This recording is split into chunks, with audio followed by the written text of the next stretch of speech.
Boa noite, meus amigos. Sejam todos muito bem-vindos ao nosso querido Centro Espírita Eurípides Barçanufo. Nós estamos começando mais uma reunião, mesmo que de forma remota, mas temos a certeza que estamos todos sintonizados, um ideal de bem-estar, um ideal de amor, de compartilharmos os ensinamentos de Jesus à luz da doutrina espírita. E para a harmonização do nosso ambiente, harmonização do ambiente da nossa reunião, primeiramente nós vamos contar com uma poesia com a nossa irmã Williane. É com você, Williane. Boa noite, pessoal. Hoje estou aqui mais uma vez para recitar um poema. A obra é Tocando um Barco, de Francisco Cândido Xavier. E essa homenagem é para o seu Pedro, que sempre esteve com a gente, sempre esteve conosco, aqui, até na última galinhada que teve, né? Ele sempre bem humorado, risonho. Então, seu Pedro, não lastimes a vida, aquilo que perdeste. O desgosto sofrido acumule estrada nova. Segue através da senda que a prova te mostrou. Renova o pensamento, larga-te do passado. Trabalhe e busque a frente. Não chores e nem recues. Entenderás que Deus dá-nos sempre o melhor. Seu Pedro, como um bom amigo aqui na Terra, Deus o dará um bom lugar e um bom espírito no outro plano. Boa noite a todos, com Deus. Nossos agradecimentos à nossa irmã Williane. Bem, meus irmãos, vamos agora abaixar as nossas cabeças, sintonizarmos com a espiritualidade maior, com os amigos benfeitores que dirigem os trabalhos da nossa casa, para fazermos a prece inicial dos nossos trabalhos. Pai querido, Pai amado, nesse instante, Senhor, nós queremos te agradecer pela oportunidade bendita de estarmos aqui reunidos para estudarmos dos teus ensinamentos. E queremos desde já, Senhor, agradecer por tudo que o Senhor tem feito nas nossas vidas, pelas experiências adquiridas na nossa jornada aqui na Terra. Sabemos que precisamos aproveitar essas experiências para o nosso engrandecimento espiritual e rogamos a Ti, Senhor, forças para que consigamos alcançar os objetivos ao qual nós almejamos quando da nossa vinda aqui na Terra. Queremos Te pedir, Senhor, que a espiritualidade maior se faça presente, orientando o nosso palestrante da noite de hoje, para que ele venha nos trazer uma mensagem que cale fundo dos nossos corações, nos incentivando a prática do amor, a prática do perdão, a prática da caridade. E assim, Senhor, agradecidos, em Teu nome, nós damos por iniciada a reunião da noite de hoje. Que assim seja. Bem, meus irmãos, é com muita alegria que nós contamos hoje com a colaboração, mais uma vez, do nosso irmão Kleber, ao qual, neste momento, nós passamos a palavra. É com você, Kleber. Muito boa noite, meus irmãos, irmãs. É uma alegria estarmos outra vez aqui, na condição de aprendiz, na condição de estudante, para estudarmos essa doutrina redentora, essa doutrina de paz, de luz, de amor, fraternidade, que é a doutrina espírita. Nascer, morrer, renascer e ainda progredir sempre, nos ensina a doutrina espírita. São caminhos naturais do espírito na sua trajetória à procura da perfeição. Cada uma dessas etapas são etapas vencidas que merecem comemorações, porque são vitórias. Nos nascimentos a gente comemora tanto a chegada do choro novo, com tanta alegria. É o espírito ganhando mais uma oportunidade de trabalho, de resgate de tudo aquilo que ele conseguiu amealhar de falhas do passado e de missão produtiva para o seu crescimento no futuro. Progresso, cada progresso que a gente adquire na nossa encarnação, a primeira palavra, os primeiros passos, as primeiras letras, as primeiras leituras, todas são comemoradas. E a busca do conhecimento, a prática religiosa, a prática da caridade, da ternura, do amor ao próximo, conhecimento científico, tudo isso merece comemoração, porque é o progredir sempre. Daí a enorme responsabilidade de quem educa. Indicar o espírito que reencarnou sobre a sua responsabilidade para o crescimento intelectual, moral, social, científico. Eu volto a insistir naquela questão. É obrigação dos responsáveis, pais, mães, avós, tios, enfim, todo responsável pela criança, é encaminhar a criança para o trabalho de evangelização no centro espírita. Ah, mas ele não quer. Ele ainda não tem o discernimento para querer ou não. Ele precisa do nosso discernimento para ter o querer. É como aquele remédio que ele não quer tomar quando está adoentado, mas precisa. Aquela injeçãozinha danada, mas tem que tomar. A evangelização é mais importante que tudo isso. E os pais têm a obrigação de conduzir os filhos. Os responsáveis têm a obrigação de conduzir suas crianças para a evangelização na casa espírita. E toda casa espírita precisa ter um núcleo evangelizador preparado para ajudar esses irmãos a entender o que é a encarnação, a sua missão na encarnação, e aprender que fora da caridade não há salvação, a multiplicidade de oportunidades que temos para praticar a caridade, a vida e a sua essência, de onde vimos, onde estamos, para onde caminhamos, como caminhar. Entender a relação entre o plano material e o plano espiritual, nesse intercâmbio maravilhoso que o Espiritismo faz através das práticas mediúnicas. Entender a fundo a mediunidade, para que dela possa fazer um instrumento de libertação, para que dela possa fazer o bem necessário, comprometido no seu plano reencarnatório. Nascer, renascer, progredir sempre, morrer. Caminhos naturais que o Espiritismo nos demonstra. Na pergunta 165, Kardec faz um questionamento extremamente importante aos espíritos. Essa pergunta está no capítulo 3 do Livro dos Espíritos, o retorno da vida corporal à vida espiritual. O que questiona Kardec? O conhecimento do Espiritismo tem alguma influência sobre a duração mais ou menos longa da perturbação? Por que Kardec pergunta isso?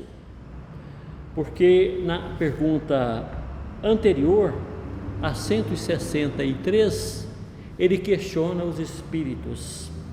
A alma, ao deixar o corpo, tem imediata consciência de si mesmo? De si mesma? E os espíritos respondem: não. há um período de confusão. Que período é este? Aí vai depender da opção de vida que cada espírito que está desencarnando teve, das suas práticas. Dura frações de segundos em alguns, dura muito tempo e até muitos anos em outros, dependendo da sua preparação para a desencarnação. Por isso Kardec pergunta: conhecimento do Espiritismo tem alguma influência sobre a duração mais ou menos longa da perturbação? E vem a resposta: uma influência muito grande, uma vez que o Espírito já compreendia antecipadamente a situação a ser enfrentada. Mas a prática do bem e a consciência pura exercem maior influência ainda. Tudo é confuso naquele momento em que o corpo está separando do espírito. Mas nós, espíritas, que já temos consciência que vamos passar por aquele momento, que há um momento de confusão, estamos preparados para enfrentá-lo e, entendendo, nós vamos fazer uma passagem bem mais tranquila. Como é tranquila todas as fases da vida que enfrentamos com o conhecimento. Daí a necessidade de estudarmos na casa espírita a morte, sem mistificação, sem esta coisa de preocupação com o fim da vida, porque ela não termina. A existência material que é transitória, sim. A vida é eterna, não. O Espiritismo nos mostra que depois dessa vida vem outra vida, e depois dessa outra vida, outra vida. Em outros planos, a vida é um dom de Deus. Deus é eterno como a vida é eterna. Tem até aquela parábola contemporânea que diz que Deus, quando quis fazer os peixes, olhou para a água. Quando quis fazer as rosas, olhou para a terra. E quando quis fazer os homens, olhou para si mesmo. Se tira o peixe da água, cessa-se a vida. Se arranca a roseira da terra, também. E se tirarmos Deus do nosso interior, se sairmos de Deus, nós também perderemos a vida. Não significa que desencarnaremos, mas desencaminharemos, e aí é uma perca de tempo. Perdendo esse tempo, nós haveremos de voltar depois para cumprir aquilo que aqui precisávamos ter cumprido. E às vezes até aumentamos as nossas dívidas, e aí a gente vai encontrar com um paralítico neurocerebral, com pessoas que às vezes se comunicam só com o olhar, com inteligências fluentes, sublimes, enormes, com extrema dificuldade para exercer essa condição, porque saiu de Deus, perdeu a condição de vida, embora continuasse encarnado. Voltamos à questão de encaminhar a criança para a evangelização, para os princípios espíritas. É preciso conhecer bem a morte, que faz parte da nossa trajetória, e como viver para termos uma morte tranquila. Na pergunta 149, ainda deste capítulo 3 do Livro dos Espíritos, Kardec pergunta: em que se torna a alma logo após a sua desencarnação? O que é a alma? A alma é o princípio inteligente que move o nosso corpo material. Nós temos uma mente, esta mente são neurônios com capacidade eletromagnética. Através dessa mente, o nosso corpo periespiritual faz uma ligação, como o fio liga o aparelho eletrodoméstico na tomada que gera energia para o seu funcionamento. Então, o nosso perispírito liga a nossa alma, a nossa mente e, consequentemente, todo o resto do nosso corpo material está ligado ao nosso corpo perispiritual, que é semimaterial, que é semi-espiritual, que tem o formato do nosso corpo material. Mas a ligação é pela mente. A alma, quando habita a mente, o ser está definitivamente vivendo. A vida passa a ser comandada por essa alma. Enquanto ela está encarnada, ela é uma alma porque ela tem limites materiais. Ela tem o corpo que é utilizado para o cumprimento das suas obrigações na terra, corpo que te dá alegria, corpo que te propicia amar, corpo que te propicia trabalhar, corpo que te propicia a realizar o seu engrandecimento em conhecimento, a praticar a caridade. Corpo que pode te colocar a perder também nas paixões, nos vícios, na falta de disciplina, nos erros. Mas tudo isso é comandado pela alma. E a alma, bem conduzida, conduzirá o corpo.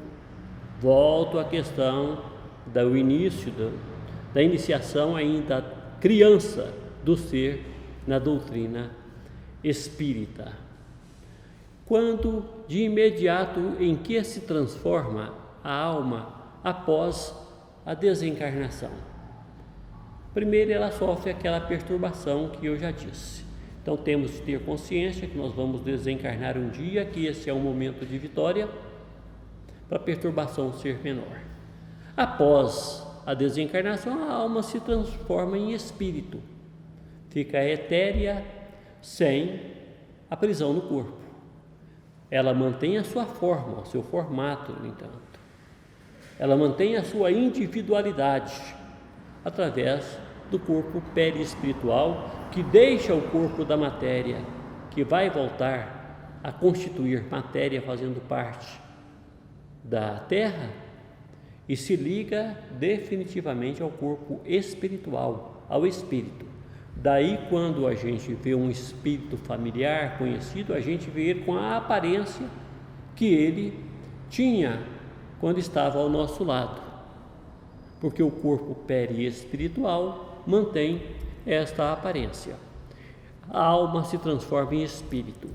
Mas na frente Kardec pergunta se o espírito perde a sua individualidade ao desencarnar.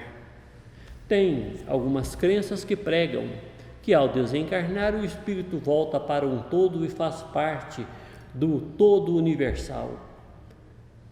Mera balela, pura mistificação, teoria já superada e muito pela ciência, sobretudo pela psicologia. O espírito desencarna e mantém a sua individualidade. Cada ser é próprio e não deixa de ser único após a sua desencarnação. Não é como uma gota de água caindo dentro do oceano, nos explicam os espíritos no livro dos Espíritos. Não é aquela gota d'água que passa a fazer parte de todo o oceano. Passa a fazer parte de uma comunidade, passa a fazer parte de um campo magnético único, mas continua sendo um ser independente. Há, naturalmente, após a desencarnação, após o desenlace, situações diferentes, como já vimos, de acordo com a evolução espiritual de cada um. Tem espíritos que não entendem, vão ao próprio velório, chega lá e conversa com as pessoas, ninguém responde, não reconhece aquele corpo como seu, e depois do sepultamento está em estágio extremo de perturbação, vê o corpo se decompondo, passa por sofrimento, tem angústias terríveis, expia todo o mal que fez, percebe que perdeu toda a sua encarnação. E aí é que entra a importância do trabalho mediúnico na casa espírita, onde esse espírito naturalmente vai receber a orientação e tomar consciência da sua situação como espírito. Mas nós podemos também fazer muito por esses espíritos, com as nossas orações, pedindo a Deus para que possa iluminar e aos bons espíritos para que possam acolher e conscientizar esse irmão. Já os irmãos que levaram uma vida digna, decente, caridosa, amável, não precisa ser santo. Nós não temos condições para sermos santos. O Evangelho segundo o Espiritismo nos esclarece: sede perfeitos, como o vosso Pai Celestial é perfeito. Mas nos deixa claro que jamais teremos a perfeição de Deus. A perfeição cobrada do Espírito encarnado é proporcional à oportunidade que ele tem, como um Espírito encarnado, de crescer, esclarecer e progredir. Ele não precisa virar santo. Nós podemos ter uma vida social normal, dentro do respeito, da honestidade, da ética, da verdade, e conseguirmos conquistar uma perfeição que nos dá condição de desencarnarmos e entendermos imediatamente que estamos passando de um plano para o outro. E aí normalmente vamos encontrar os espíritos familiares que nos antecederam, os espíritos amigos que nos antecederam, o amparo do nosso anjo da guarda. Kardec pergunta aos espíritos: o corpo sofre no momento da desencarnação? Não, o corpo não sofre. De acordo com os espíritos, ele sofre muito mais antes deste momento. No momento pré-desencarnação, ele sofre dor, ele sofre angústia, ele sofre desespero, ele sofre todas as condições de sofrimento que a sua condição humana, o seu corpo material pode propiciar. No momento da desencarnação, o espírito se vê aliviado de tudo isso. Quanto mais elevado for o espírito, menos sofrimento ele tem. Tem uns que saem do corpo como alguém que tira uma camisa, simplesmente. Estes cumpriram religiosamente todo o seu período na terra, todo o plano reencarnatório e todo o tempo previsto foi cumprido. Estes não têm muito problema. Como é então para aquele que antecipa a sua morte através das extravagâncias, com a bebida, com o cigarro, com as drogas, com a vida desregrada? É de muita perturbação, porque aquele período que faltava para ele cumprir no plano material não será atropelado, e naquele período ele vai ficar em estágio obsessivo e precisa de muita oração. Nós temos de cumprir todas as nossas etapas, nós temos de zelar pelo nosso corpo, nós temos de preservar o nosso corpo dos riscos. Agora, por exemplo, nesse momento da pandemia, nós temos a obrigação de tomarmos todo o cuidado, amando a Deus sobre todas as coisas, ao próximo como a nós mesmos, e para amar o próximo como a nós mesmos e a Deus sobre todas as coisas, então temos de nos amar e temos de nos prevenir tomando todos os cuidados necessários. Não é porque sabemos que a morte é um passo natural que vamos facilitar e procurarmos por ela. Irmãos, espírita não lamenta e não se revolta com a morte. Espírita tem o direito de chorar na hora em que um ente querido morre. É a sua condição material. De revoltar, não.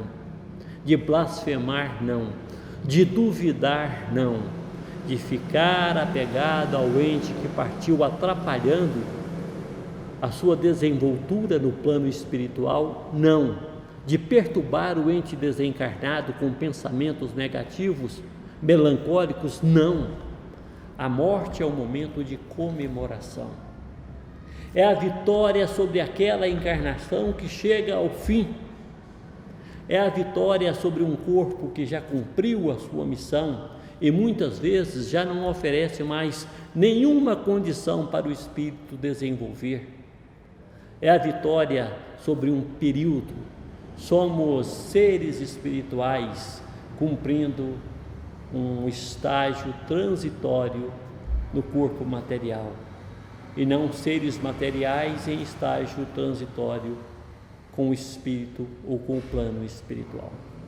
A morte é natural, a morte é bonita, a morte é uma condição imposta por Deus para que possamos voltar ao plano espiritual, fazermos um novo plano reencarnatório, ganharmos um corpo novinho, com um cérebro novinho, que vai se atualizar com todas as tecnologias daquela época.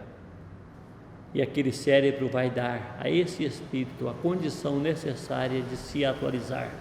Veja como a gente, à medida que vamos ficando mais velhos, vamos tendo dificuldade de lidar com as tecnologias que aparecem. Você pega aí uma criança de 4, 5 anos, ela está operando ali o celular, o computador com uma facilidade extrema. Nós já temos dificuldade, porque o nosso cérebro já está com um acúmulo de conhecimentos que já ficaram para trás, posição da tecla da máquina de escrever, a tabulação e tantas outras coisas. Esse é só um exemplo que eu vou dar, que já não são necessárias mais, mas estão ali ocupando um espaço do nosso cérebro. Então a gente precisa de um cérebro novo e a morte vai nos dar essa condição. Toda morte que a pessoa não pede nem abrevia é a bênção da liberdade na aurora do novo dia, diz Fidelis Alves no livro Rosas com Amor, psicografado por Francisco Cândido Xavier. Então, que nos preparemos, que conheçamos tudo o que se passa no momento da nossa desencarnação, e a orientação é o estudo do capítulo 3 do livro dos Espíritos, o retorno da vida corporal à vida espiritual, para que nós tenhamos uma desencarnação tranquila e aceitemos a desencarnação das pessoas queridas com uma forma mais amena, onde vamos guardar a saudade, a alegria de ter convivido com aquela criatura e a expectativa, a esperança de que no momento da nossa desencarnação tenhamos um reencontro de luz e paz, que nós tenhamos uma perturbação pequena e saibamos tudo aquilo que está nos acontecendo, porque a morte, para quem ama, não tem mistério ou poder. O amor encontra na morte um novo modo de ser. Também é de Fidelis Alves, no livro Rosas com Amor, psicografado por Francisco Cândido Xavier. Tenham todos uma boa noite, muita paz e muita luz. Obrigado. Nossos agradecimentos ao nosso irmão Kleber pelos esclarecimentos da noite de hoje, muito intuídos, por sinal. Agora, meus irmãos, nós vamos passar para a segunda parte dos nossos trabalhos da noite de hoje, que é o trabalho do passe e da fluidificação das águas. E para esse trabalho nós contamos hoje com o nosso querido companheiro Dorival, que irá ministrar o passe. É com você, Dorival. Prezados irmãos, vamos passar para o passe desta noite. Vamos todos nós elevarmos nossos pensamentos à espiritualidade superior e rogar aos benfeitores espirituais que nos amparem nesses momentos difíceis que estamos atravessando, nesta grande regeneração, que possam os benditos benfeitores nos ampararem dando a cada um de nós a força, o equilíbrio, a paz, para que possamos prosseguir na nossa jornada evolutiva. E pedimos aos companheiros que quiserem purificar a sua água, que as coloquem em cima de uma mesa, porque os benfeitores espirituais irão impregná-las com seus fluidos curadores. Ó Mestre amado, nós vos imploramos a vossa misericórdia. Dai-nos forças, ampara-nos nestes momentos difíceis que estamos atravessando. Nós que somos criaturas tão endividadas, estamos aqui para ressarcir o nosso passado. Dai-nos força, ó Mestre Jesus. Queremos pedir para todos os nossos irmãos que já retornaram ao mundo maior, principalmente para o companheiro Pedro, que ele possa estar amparado pelos bons espíritos e que em breve nós também estaremos aí juntos, continuando o nosso trabalho.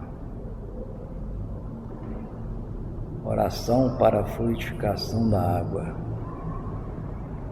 Peço a Deus, o princípio onipresente, onisciente e onipotente, e ao Cristo planetário, forças para as legiões angélicas ou mensageiras, para que possam lutar contra o mal em qualquer forma que se apresente e vencê-lo. Como não existe merecimento fora do respeito à verdade, ao amor e à virtude, prometo ampliar esforços no sentido de viver a lei de Deus, compreender e imitar o verbo exemplar e cultivar nobremente os dons do Espírito Santo, carismas ou mediunidades, sem os quais não pode haver a consoladora revelação. Rogo a Deus que enviou o verbo modelo para entregar o glorioso Pentecostes, o derrame de dons mediúnicos para toda a carne, para que a humanidade tenha realmente dignos medianeiros que deem de graça o de graça recebido, nutrindo verdadeiro respeito à doutrina do caminho. Como encarnado, sujeito a necessidades, doenças, dores, aflições e também sujeito à morte física e responsabilidade perante a justiça divina, rogo o dom do bom discernimento espiritual, assim como rogo para o corpo as energias e os fluidos a serem depositados nesta água. E como quem tanto necessita e roga, reconhecido, agradeço a Deus, às legiões angélicas e socorristas e ao meu espírito guia, o anjo guardião. E com esta prece, em nome do Mestre Jesus e da espiritualidade superior, nós encerramos os trabalhos do passe dessa noite. E que assim seja. Muito obrigado, Dorival, pela ajuda nos trabalhos da noite. Bem, meus irmãos, nós estamos chegando ao final dos nossos trabalhos, sempre agradecidos a Jesus, a Deus pela oportunidade. Agradecemos também a todos que colaboraram, né, nesse trabalho da noite de hoje, a espiritualidade maior. E para encerrar a nossa reunião, nós vamos contar com a colaboração da nossa irmã Flávia, que vai fazer a prece final. Desde já, desejamos a todos uma boa noite, uma boa semana, na paz de Jesus. Boa noite a todos. É com muito prazer e alegria, que chegamos ao final dessa reunião maravilhosa. Agradecer a Deus por essa oportunidade, agradecer ao Divino Mestre pelo Consolador prometido, agradecer ao palestrante da noite pelas lições, pelos estudos, pela oportunidade de aprendermos mais, para sermos espíritos em evolução, né? Caminhar aí para essa evolução maravilhosa. Obrigada, Deus, por tudo, por estarmos aqui. Que todos possam ter uma ótima semana, com paz, saúde, sobriedade emocional, sobriedade mental, né? Que possamos confiar nele, que ele está por nós, né? E obrigada, Deus, por tudo e por todos, né? Concedei-nos, Senhor, a serenidade necessária para aceitar as coisas que não podemos modificar, coragem para modificar aquelas que podemos e sabedoria para distinguir uma das outras. Ave Maria, cheia de graça, Senhor é convosco. Bendita sois vós entre as mulheres, bendito é o fruto do vosso ventre, que nasceu o Mestre Jesus. Santa Maria, Mãe de Deus, rogai por nós, os pecadores, agora e na hora do nosso desenlace.